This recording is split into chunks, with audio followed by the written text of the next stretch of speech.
Hey there, vinyl community. This is Steve with Steve Spins Records, and today we're going to look at another pickup from Black Friday Record Store Day 2020. This is the Weeknd's After Hours Remixes. So there you can see the cover with our friend, I believe it's Abel Tesfaye. There in his dark suit with more of a purple vibe on the remixes than the original red vibe of After Hours. And we also have the original After Hours album here. So again, you can see let's look at the covers side by side just so you can see them next to each other. So you're seeing a very similar kind of, just his face in it. Obviously, this one is the After Hours album. It's a lot of pop culture references in this one. Everything from Chinatown with the broken nose. There's some references in the videos to King of Comedy, to Possession, to Dress to Kill. Obviously, the movie After Hours, the 1985 Scorsese movie. There's some Fear and Loathing in Las Vegas references. There's some casino vibes. Like, there's a lot going on here, but we'll do a quick breakdown of After Hours and then explain why it matters for After Hours Black Friday. So again, After Hours is the fourth Weeknd album that he's come out with. Came out in March, late March of 2020, almost like right as COVID-19 was hitting. And again, yeah, you see this. There is the inner part of it with some scenes of the character going through his day. And I think one of the things that Abel Tesfaye has mentioned in his interviews is that it's all kind of the story of one guy in one day and the things that are happening to him. So on the original album, it's a 2 LP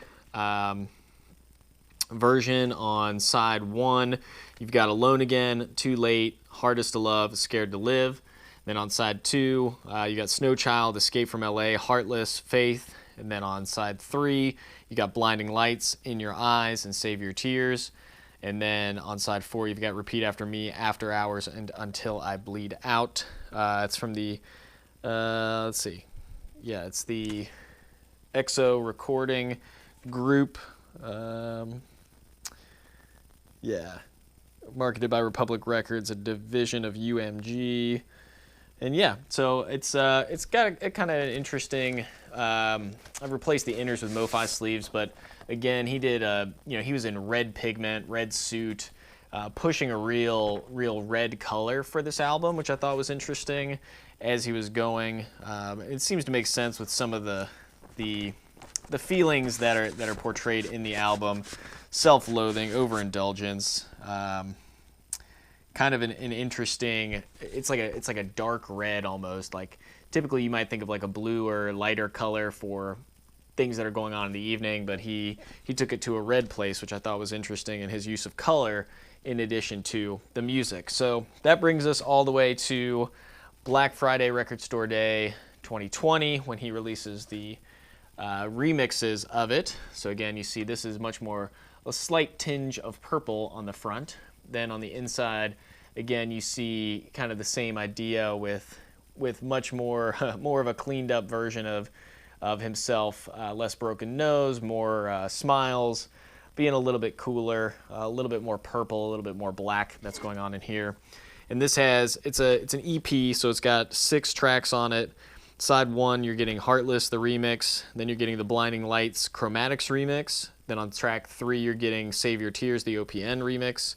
And on side 2, you're getting Heartless, which is the Vaporwave remix, After Hours, the Blaze remix, and then Scared to Live, the SNL Live version. So that's what you're getting with this. Another really interesting thing about this record, the standard one, there's a deluxe version of After Hours. I think there's one with like a red splatter on it, which kind of goes with the whole broken nose and blood theme. I think there might be a red version, and this one, once you see it, the album inner again is black with purple text on it. Very hard to pick up on camera, but it's there. It looks really cool.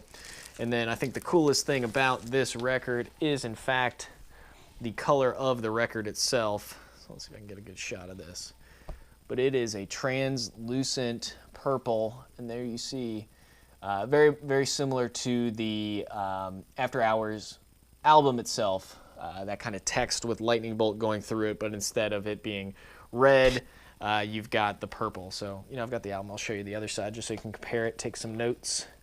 But yeah, so that's the idea. And it's, it was a Black Friday record store day thing. I want to say it retailed for around 27 bucks maybe. So here's the After Hours label, so you can see it's similar, same typeface, same layout, but then it's got the purple lightning shooting through it, which is kind of a cool touch as you're going through and looking at the record. So who is this record for? Full disclosure, I do like The Weeknd. I do like the music that he makes, and I do in particular like this album. I thought it was a really kind of lo-fi, catchy, psychedelic, synthy, kind of, there's a lot of 80s influence in it.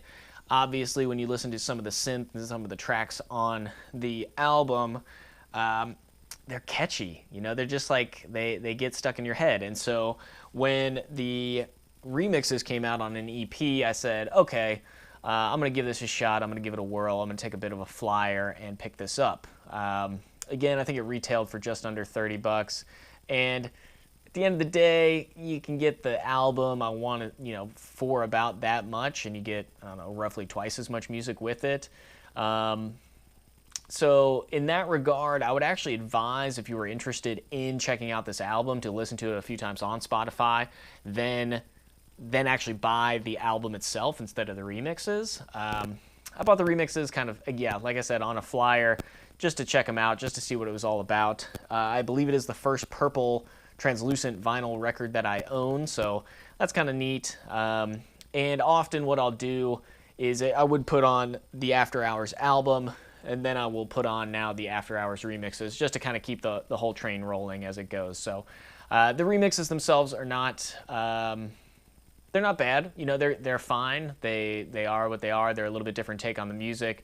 The thing that I will say about the album, just coming from me personally, is that I can play it, back to back. Like, it's not super, it's memorable, but it's not, right? So it's like this interesting kind of gets stuck in your head, but you're not really grasping what's going on. And if you have it on in the background, then you can play it a few times over and over again, and it'll be really nice ambient music. If you are listening to it as an album, then you're going to have a much different experience. You're going to be more locked in on the lyrics, more locked in on what's going on. So at that point, I might not do the back-to-back album and then remixes. But if it's just something I have on in the back while I'm working, I'm happy to throw it on and then put on the remixes right after. So that's kind of it. And then in the background, and you'll be stuck singing all the different hooks from the different tracks throughout the day, and you'll be asking yourself how it got stuck in your head. But that's how it happened. All right, so if you made it this far, thank you for watching the video. Be sure to like it if you like The Weeknd, if you like the remixes, if you like vinyl records in general. Be sure to like this video and subscribe for all of our different vinyl breakdowns that we do on the channel. So leave a comment with what your favorite track from After Hours is. Did you pick up the After Hours remixes on Black Friday on the EP? Did you enjoy it? Did you think it was worth the money? I'm kind of, If you like The Weeknd, it's something to have. If you don't like The Weeknd, then you may be fine with just listening to After Hours a couple times on Spotify. So with that, thanks for watching this video. I'm Steve from Steve Spins Records, signing off.